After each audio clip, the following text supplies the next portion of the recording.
Assalamualaikum warahmatullahi wabarakatuh. Baiklah, di sini saya akan menjelaskan tentang daerah otak yang terpengaruh pada pengidap skizofrenia.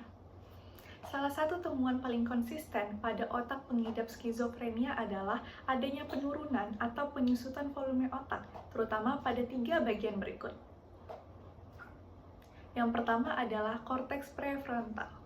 Korteks prefrontal atau bagian depan otak ini adalah pusat dari fungsi eksekutif seperti berpikir logis, membuat perencanaan, dan juga mengambil keputusan. Lalu selanjutnya ada hipokampus. Hipokampus ini berkaitan dengan memori dan juga pembelajaran kita. Nah, selanjutnya ada amigdala. Nah, amigdala ini berfungsi untuk mengatur regulasi emosi dan juga respon kita terhadap stres. Nah, penurunan ini bisa menyebabkan gangguan kognitif dan juga emosi, seperti sulit untuk fokus, mudah merasa bingung, dan juga respon emosi yang datar. Nah, selanjutnya, jika dibedah lebih dalam lagi, di otak kita itu ada yang namanya ventrikel. Nah, jadi ventrikel lateral adalah ruang berisi cairan di dalam otak yang cenderung menebal atau melebar pada pengidap skizofrenia. Hal ini menunjukkan adanya kehilangan jaringan otak di sekitarnya. Nah, di sini tersedia perbandingan antara ventrikel orang normal dan juga ventrikel pada pengidap skizofrenia. Dapat dilihat dengan jelas bahwa ventrikel pada pengidap skizofrenia ini mengalami pelebaran atau penebalan dari ukuran pada umumnya.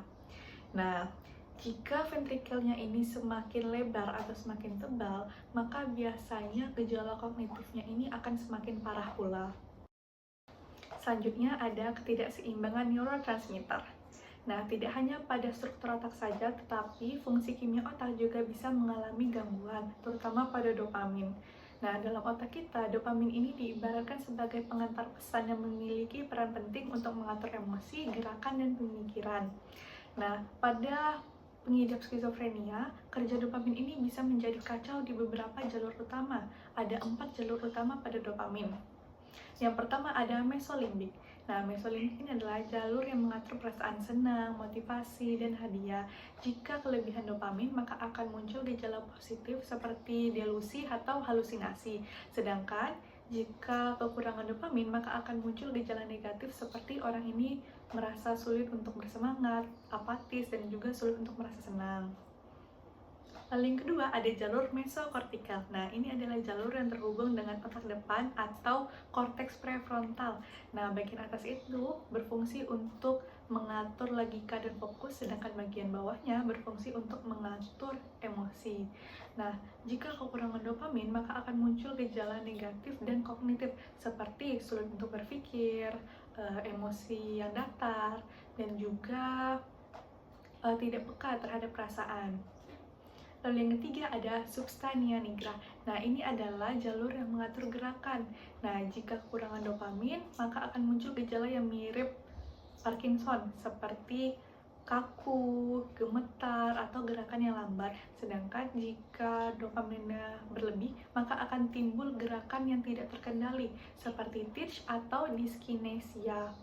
Nah, ini juga merupakan target utama bagi obat antipsikotik lama, sehingga sering muncul efek samping gerak.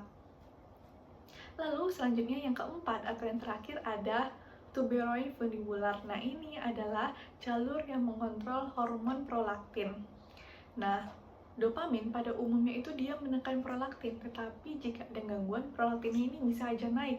Nah, efeknya apa? Efeknya ini bisa menimbulkan keluhan seperti payudara yang mengeluarkan cairan, gangguan menstruasi, dan juga disfungsi seksual. Nah, segitu saja penjelasan dari saya. Wassalamualaikum warahmatullahi wabarakatuh.